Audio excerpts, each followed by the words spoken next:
the Navy came and flushed our home today, and they were done around 11 this morning. That's not wet. That looks like it's stained from oil. Jet fuel leaks from a military fuel storage installation in Honolulu continues to threaten the clean drinking water for thousands of residents on the island. In fact, thousands of people living in military housing have already moved as a result of this situation. They've been put in hotels temporarily until the Navy figures out how to clean this situation up. However, the Navy is pushing back on calls to essentially decommission this fuel storage site. Now, the Navy is scrambling to contain what one US lawmaker calls a crisis of astronomical proportions. Native Hawaiians, veterans, liberals, and conservatives across Hawaii are all pushing to shut down the tanks, even though the Navy says they're vital to national security. The tanks are connected to underground pipelines that send fuel about 2.5 miles to Pearl Harbor and to ships and planes used by the Air Force, Army, Coast Guard, Marines, and Navy. Now, this is a story that's been developing for quite some time now.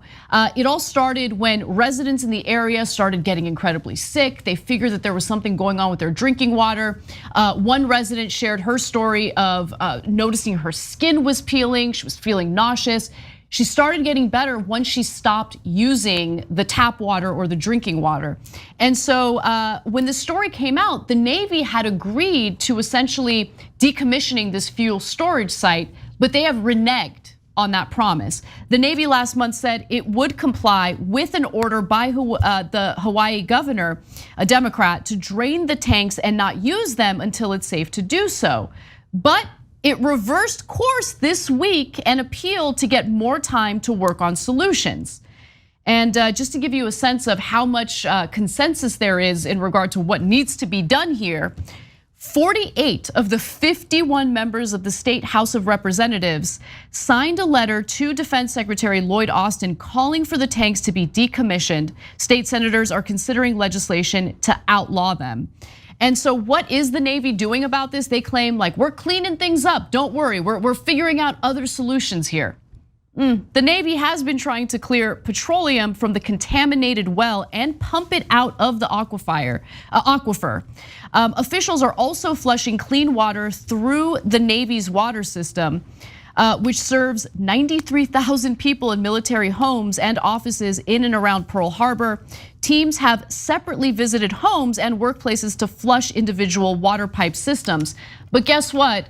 There have been complaints from residents in regard to how effective they've been at doing this job. I want to share one quick video of a resident who had the Navy come to his home and supposedly clean things up. Doesn't really look like it. Let's watch. So the Navy came and flushed our home today, and they were done around 11 this morning. That's not wet. That looks like it's stained from oil. And if you look, part of it is still wet. So when I run my finger across it, it feels very oily, and you can see the oil.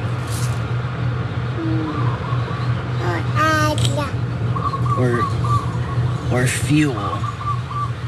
But this is the outside spigot of our home. National security, folks. I mean, this needs to happen because national security. Okay, so that's definitely fuel. And it's not just based on that one video. So many of the residents are saying that they smell petroleum in the water. And they said that before they heard any news story about it. What's amazing is that, I realized this later in life. We've been talking about it for years now, of course, on TYT. But Chomsky figured this out a long time ago, manufacturing consent.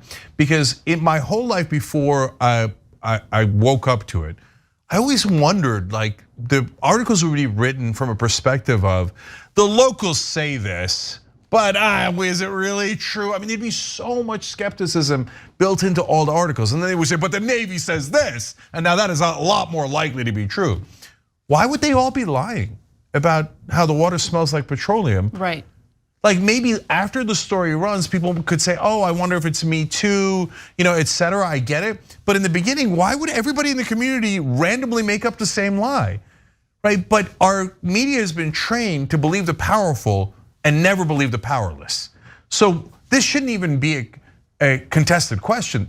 Yes, it's obvious that the fuel is leaking. Fix the damn water. And not only does it go to the locals, it also goes to the troops, as Anna just explained to you. Military families, yes. So all those Republican talking points about support the troops, they never meant any of it.